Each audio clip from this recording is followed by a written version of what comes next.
Soy la mala por decirles a mi madre y a mi padre que tienen que hacerse un piercing en la nariz si quieren volver a ver a mi hija. Mi marido y yo viajamos a México para visitar a mi familia. Yo soy ciudadana estadounidense, pero mi madre y mi padre no. Mis padres le regalaron a mi hija unos pendientes por su cumpleaños. Mi hija no tiene agujeros en las orejas. Solo tiene 1 año. Les dije que se los guardaría hasta que tuviera edad suficiente para perforarse las orejas. Dejamos a mi hija con mis padres mientras quedábamos con unos amigos. Cuando fuimos a recogerla, mi madre nos dijo que no teníamos que esperar porque la habían llevado a que le perforaran las orejas. Tomé a mi hija y arrastré a mi marido fuera de allí antes de que perdiera la cabeza. Volvimos a nuestro hotel. Estoy furiosa. Mi marido dijo que a mis padres no se les permitiría pasar tiempo a solas con mi hija nunca más. Yo fui más lejos. Dije que no la traería, ni a ella ni a ningún otro hijo que pudiéramos tener, a ver a mis padres. Nos fuimos 3 días antes de lo previsto y volvimos a casa. De camino a casa, mis padres me llamaban para preguntarme cuándo íbamos a venir. Ignoré todas las llamadas y mensajes hasta que volvimos a Phoenix. Nos tomamos un par de días para reflexionar y tranquilizarnos. Por fin les llamé. Les pedí que no hablaran hasta que yo hubiera terminado de hablar. Les dije que mi marido y yo estábamos enfadados con ellos porque habían perforado las orejas de nuestra hija sin nuestro permiso. Les dije que habíamos vuelto a casa y que probablemente no iríamos a visitarles durante un tiempo. Dijeron que a mi hermana y a mí nos habían perforado las orejas cuando éramos bebés y que eso no nos había hecho daño. Les dije que no íbamos a cambiar de opinión. Empezaron a llamar a todo el mundo, incluida mi abuela, para decirme que estaba haciendo el ridículo. Hablé con mi marido y llegamos a un acuerdo. Acordamos que reanudaríamos las visitas, pero no el tiempo a solas, con ellos si ambos se perforaban la nariz. Dijeron que estábamos siendo estúpidos y que no iban a hacerlo. Les dije que no había problema y colgué. Hemos empezado a bloquear a cualquiera que intente llamarnos y echarnos la bronca por negarles a mis padres su derecho a ver a mi hija. No eres la mala. Violaron tu confianza de una manera enorme, y no tienen absolutamente ningún derecho a ver a tu hija, ni tienen derecho a verte a ti. Están confundiendo derechos con deseos. Estaban dispuestos a hacer un daño semipermanente a tu bebé directamente en contra de tus deseos solo porque querían decorarla. Es una falta de respeto hacia ti y hacia tu hija. Sus deseos estéticos son más importantes que los sentimientos de su nieta. Y si lo piensas durante más de 5 segundos, le hice esta cosa innecesaria a un bebé antes de que tuviera edad para decir que no, es una forma terrible de tratar a una persona.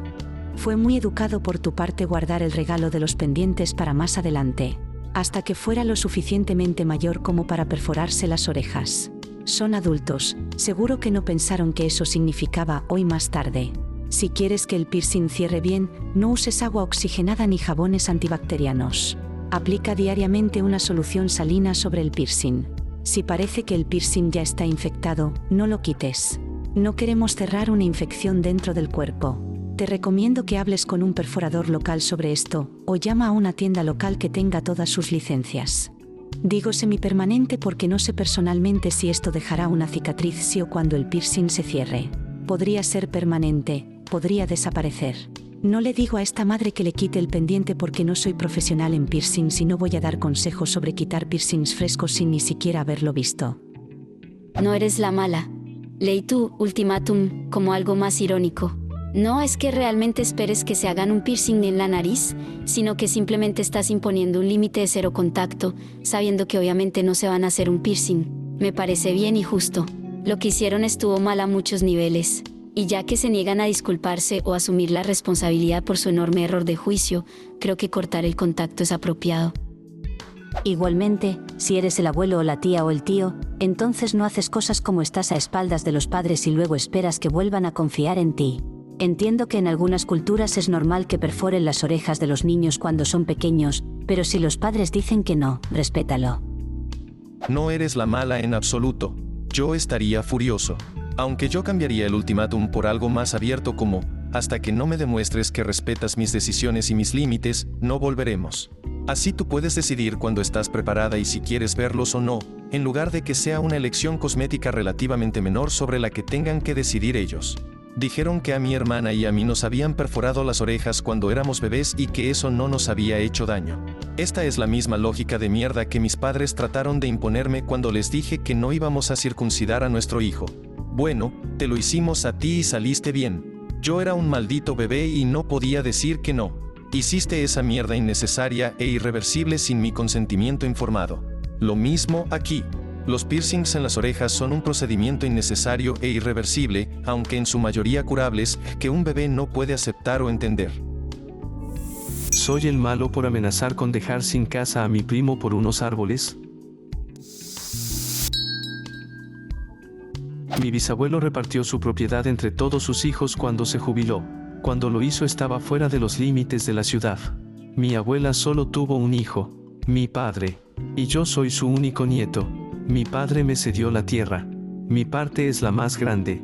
Además, ahora estamos lo suficientemente cerca de la ciudad como para tener agua y electricidad. Parte de la tierra ha sido vendida a promotores. Mi tío subdividió su parte en acres. Se quedó con uno y dio una parcela a cada uno de sus hijos. Mi primo lleva 10 años construyendo la casa de sus sueños. Está colina arriba de mi cabaña. Compré una vieja escuela de una sola habitación y la trasladé a mi terreno. Me encanta. Algún día me jubilaré allí, pero necesita reformas. Mi primo me ha estado molestando para que limpie parte de mi arboleda. Bloquea su vista del valle. Él eligió ese lote. No sé por qué elegiría un lugar con una vista obstruida. Mi esposa y yo vivimos y trabajamos en la ciudad. Solo vamos a la cabaña unas pocas veces al año. Mi primo vive en su casa. Él y sus hijos hacen fiestas allí constantemente. Vamos si estamos fuera en la cabaña. Pero sobre todo nos gusta tener la privacidad del bosque entre nosotros. Mi primo no. Taló 10 de los árboles más altos entre nuestras propiedades. Todos estaban en mi lado de la valla. Los árboles que faltaban fueron lo primero que vi cuando llegué allí. Inmediatamente comprobé mis cámaras de seguimiento. Tenía un vídeo de él y sus hijos haciéndolo. Me acerqué y le pregunté qué había pasado. Me dijo que los árboles estaban enfermos y que me hacía un favor. Le dije que quería ver la madera. Los troncos habían desaparecido y solo tenía un puñado de ramas. Llamé a un arbolista de la universidad para que viniera a ver los tocones y me dijo que los árboles estaban bien y que el robo de árboles es un asunto grave. Le dije a mi primo que tenía que hacer algo o iría a la policía. Me dijo que lo hiciera. Así que lo hice. También llamé a un abogado especializado en derecho forestal. Ni siquiera sabía que eso existía. Cada árbol valía $50,000. Mi primo se volvió loco después de ser notificado. Los policías rastrearon los troncos. De hecho, usaron ADN para identificar mis troncos. La empresa que los compró accedió a darme el dinero de los árboles y a testificar contra él si no les presentaba cargos. Mi tío y mi padre vinieron a hablar conmigo. Mi primo no tiene el dinero. Tendría que vender su casa. Y si recibe una condena penal afectará a su trabajo. Llegamos a un acuerdo.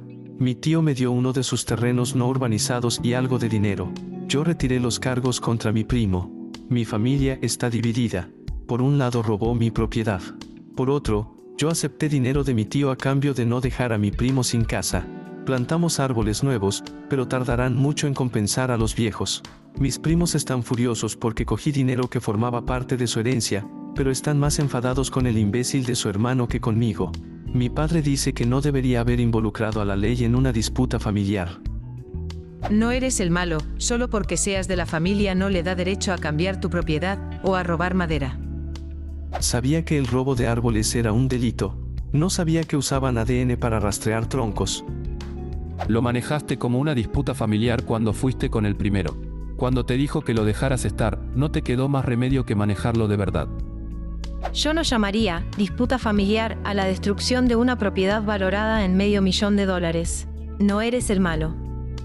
No debería haber involucrado a la ley en una disputa familiar. No habrías tenido que hacerlo si tu primo no hubiera involucrado al crimen en la disputa familiar. No eres el malo. Tu primo hizo algo a lo que sabía que habías dicho que no y luego mintió sobre ello. Hiciste lo correcto. Su padre debería descontar de su parte de la herencia lo que tuvo que pagar por su metedura de pata.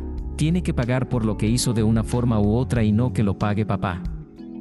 No solo eso, desafió a OP a ir a las autoridades y luego no podía creerlo cuando lo hizo. ¡Qué imbécil! ¿Qué opinas de estas historias? Deja un comentario, y no olvides suscribirte para ver más historias interesantes.